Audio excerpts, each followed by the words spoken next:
My name is Fred Higginbotham. Hi, Fred. I've lived in Polk County since '98.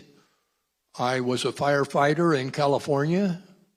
I saw what can happen when a state works together with its people. This state does not know how to do that. I inherited a century farm from my father because he was born, raised here. My great-great-grandfather helped open this university. I am pissed, and I'm pissed at you because I have emailed you because it's easier for me than to try to talk on the phone without profanity. I would appreciate you taking your father's U.S. Constitution book, read it, study it, make your own lines underneath it, and get Trump out of office. The man is a dictator. He knows nothing about what he talks about. I listened to him for about a half hour today, and I got sick at all the lies he brought up. Now, I'm about ready to lose my farm. Do you know why? I'm sure you don't know why. Lose your what, sir? Farm. Farm? Yeah. Why is that, sir? Because Missouri does not have wills. They have trust. They have legal zigzags. And a trust most people don't know anything about. So I'm dealing with a state that's a crooked state, doesn't care about what farmers happen. The only reason why we have farmers today is because the federal government funds them. How much money of our tax money goes to farmers? Farmers work very hard, but they're funded by the federal government, not by selling groceries. That's what Foster Farms and all of those characters, that's where they get their money. The price of steaks, $20 a pound, because of big business. You want to straighten out the budget? Start taxing corporations and the wealthy, like we've been telling you. Do you think we're idiots? Do you think we don't pay taxes? Do you think that we don't have to make budgets? You talk about half-truths when I listen to you. You know nothing about taking care of children because you've always had a really good-paying job. You know nothing about what a working-class citizen does. Come down here. Come down here and start trying to pay your medical insurance. Come down here and walk into Costco to try to feed your family, to feed your kid that's moved out, to feed your great-grandchildren. I had a very good job in California, and I'm able to feed my family, and it goes all the way to great-grandchildren. You're not helping me. Believe me, you're not helping me. You need to take your head out of Trump's ass and start doing your representation of us. Thank you. Did you say your name's Fred? Yeah. Fred, thank you so much, and I appreciate your passion, your love for our country. I served 4 years for it. Well, thank you. Appreciate your service. I do. You know, I also know what the Constitution is. Mm-hmm. I appreciate that. No, I do appreciate your service. Owning a small business is tough. Thank you for that, and thank you for being a good father and grandfather. A great-grandfather, good. I just had my first grandchild. As far as it, I'm trying to take notes here on some of the things that you brought to light, and I want to respond to those. Our office, you feel like they're non-responsive. You're not getting answers that you need when you email. Is that correct? Not at all. You're not getting any responses. No. Becky will get with you after this meeting. your full name, because every time someone emails or calls our office, it goes into a computer system called Fireside, and we keep track of the conversations, what we have told you, the responses. Jake just gave you a card there. And we'll be glad to work with you. I really want to have an open line of communications. You know, sometimes I'm even in my office and my staff doesn't really like this, but I answer the phone when I'm in the district and when I'm in D.C. If I have free time, I'm not in a committee meeting or on the House floor, I like to answer the phone because I like to hear from people like you, because an email does not capture the passion with which you presented your argumentation today, and I appreciate that. You're right, our farmers have not had a great deal.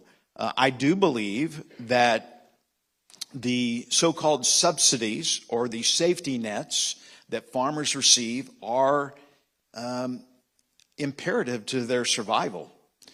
In order for a farmer to make a living these days, to plant a crop, they have to borrow the money to do that. And in order to borrow the money, and because of the high input costs for fuel and labor and other issues, fertilizer, they're having to borrow the money, and to get the money to buy the seed, the feed, the fuel, they have to have crop insurance. And the crop insurance is so expensive that the government steps in and helps them out with that.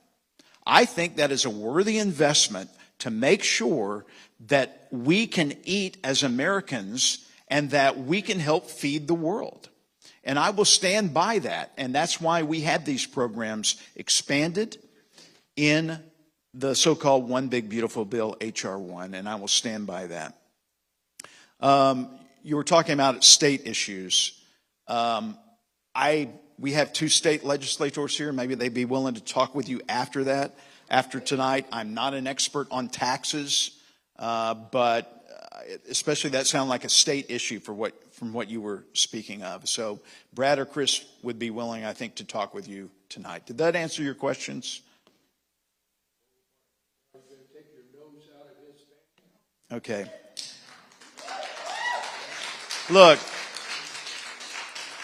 let's have a show of hands here tonight. This ought to be fun. How many of you voted for Joe Biden? Okay. How many of you voted for Donald J. Trump? Okay. Probably a little more Biden than Trump, and that's fine. I voted for Trump. I'm not the best of friends with Trump. I've met him maybe 5 or 6 times. He's a totally different person in person than you would see on television. He's almost 80 years old. If you think I'm going to change Donald J. Trump, I have got.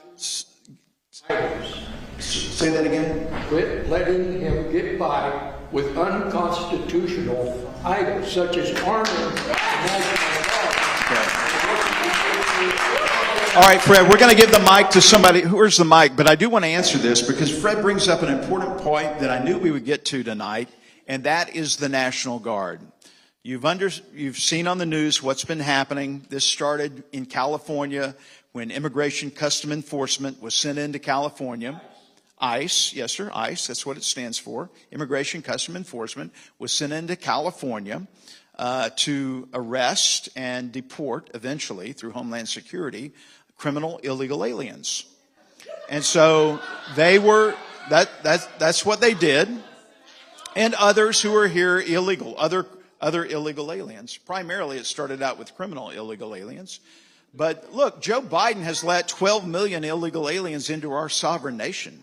I think putting a lot of strain on our services for Medicaid and for Medicare. And so we've got to make sure, and health care and other services, we've got to make sure that if you're here illegally and Homeland Security has given these individuals a chance to go back and do it the right way. Go wait in line. You know, we passed 2 years ago, H.R. 1, the Secure Border Act. I don't know if you heard about it, but it funded finishing the wall. It reinstated Remain in Mexico, where if you're applying for amnesty, and there are legitimate amnesty concerns, believe me, I get that, but only about 15% of them are legitimate, and you should stay in your home country or Mexico until those are adjudicated. It would have ended the catch and release, where if an illegal alien was captured, they released them there pretty much on their own recognizance. And so H.R. 1, the Secure Border Act, would have done that. But guess what, folks? We passed it. It got over to the Senate, and Chuck Schumer sat on it. He didn't do anything with it. And then lo and behold, around this time last year, maybe a little bit earlier, they came up with a new so-called bipartisan plan, which the media spun as Trump telling us not to vote for it. That was not true. I never heard anything from Trump. Our leadership, I told them. And so the flaw in that was, Fred and others, is that it would have allowed 5,000 illegal aliens a day still into our country. It was not a good plan. You see, I think folks in the 4th Congressional District in Missouri and America in general, they want a secure border. They want a secure America. They want secure streets. They want a secure economy. We don't have all those yet, but we do have, for the most part, a secure border. We can't start working, and we could not start working on immigration reform until we fix the hole in the boat. And that's what Donald Trump did. He fixed the hole in the boat. And so now we can start looking at some of these programs. We can start looking at some of these programs to change some of our immigration policies. We were just at a farm today down in Cass County. They grow a lot of mums that you would buy at Costco or Ace Hardware. I think there was 100,000 of these mums they're going to start shipping out for fall. And they use a lot of workers from Mexico who come up under the H-1A visa program for agriculture, and they are able to use them, but they come here legally. They sponsor them. They pay for him. They provide them housing and good wages. And it's H-2A visa program. And so these are the kind of the programs that we need to expand, and where there are lack of workers in certain areas, we can fill them with people who want to come here and do it the right way. But I'm here to tell you right now, we should not be supporting illegal immigration in our country.